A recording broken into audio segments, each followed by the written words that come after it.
إنكم لفي خلق جديد أفترى على الله كذبا أم به جنة بل الذين لا يؤمنون بالآخرة في العذاب والضلال البعيد أفلم يروا إلى ما بين أيديهم وما خلفهم من السماء والأرض إن نشأ نخسف بهم الأرض أو نسقط عليهم كسفا من السماء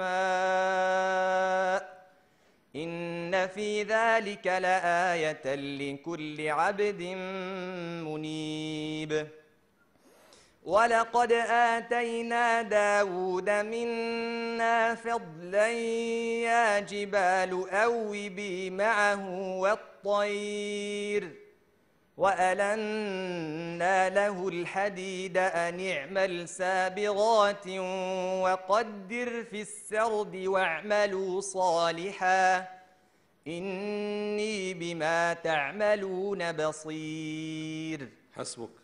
شكرا، بارك الله فيك.